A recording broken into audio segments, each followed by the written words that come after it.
It was a decade ago that Emily Watson received her first Oscar nomination for her debut film, Breaking the Waves. Since then, she starred in such wide-ranging movies as Hillary and Jackie, Red Dragon, and Punch Drunk Love. Now, she's co-starring with Renee Zellweger in the new movie, Miss Potter.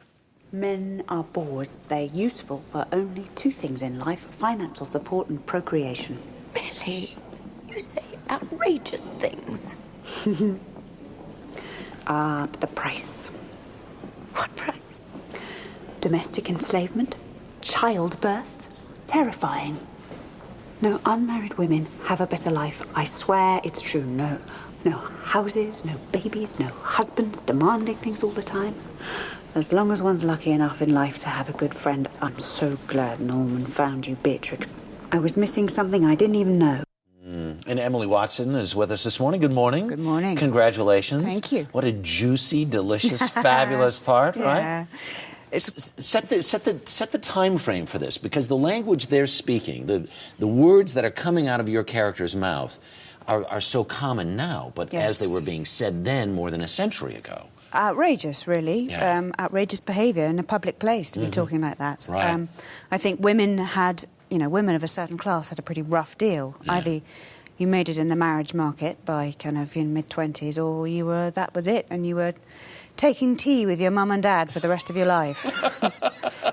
And this character befriends Beatrix Potter, who is in a sort of similar circumstance. Here she's a woman of a certain age, has not been married yet, finally gets a publishing contract with your brother, and this whole kind of a band of a merry band that goes on and goes off to publish these books. Yeah, I mean, I think Beatrix Potter is the person that Millie would love to be. She would love to have a great talent to get her out of there. Yeah. And all she's got is an opinionated mouth on her, which was a lot of fun to play. Yeah, right. The movie really is just so, in its own way, perfect. I think it's just this wonderful little jewel of a movie. Who's the director? Chris Noonan. He made Babe. And when I heard he was calling, it was like, that's one of my favourite films of all time. Because hadn't you just had a baby?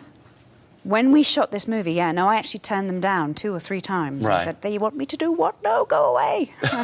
I mean, I was still at the stage when you can't get dressed before dinner time. Right. Just, shall I have a shower today? Maybe not. And then they just kept saying, we need you, we want you. Eventually I said, all right, yes, I'll do it. Yeah. What was it like working with Renee?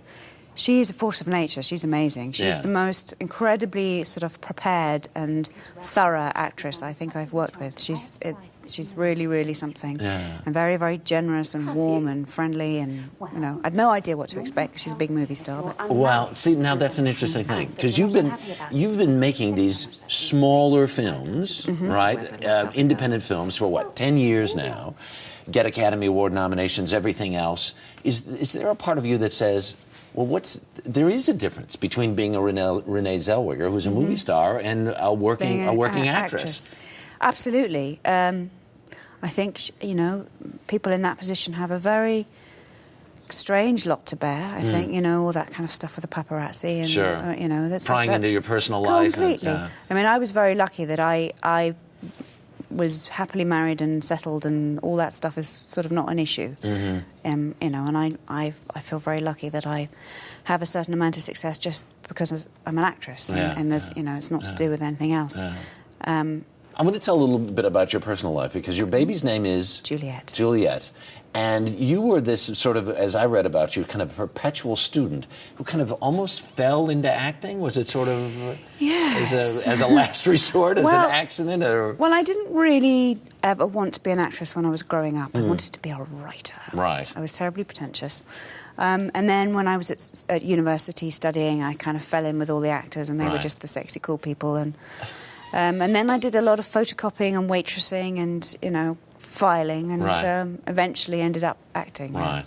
And that's where you met your husband. I did. And at the Royal Shouting Company. They'll hate me for saying that. You mean the Royal Shakespeare Company? Is that the secret name for it? Is that the inside name for it? It is. Oh, golly. I think we've actually revealed here something. That's good. And as it turns out, what plays did you do with him when you... We did The Taming of the Shrew. God, I can't remember. It's so long ago. I'm guessing you did Romeo and Juliet, because why else would you name the daughter Juliet? Well, we actually went through the whole... We thought we have to have a name from Shakespeare because that's where we met. And he grew up in Stratford-on-Avon, and there's a lot of Shakespearean connections. And we went through... You can't really call your daughter Ophelia or there are a lot of other... Hermione or, you know... There are, yes, you can, but I thought Juliet was Juliet was the kindest. Yeah, there you go. Well, Emily Watson, great to see you again, and congratulations on this movie. It's so nice. Thank you. So nice. Thank you.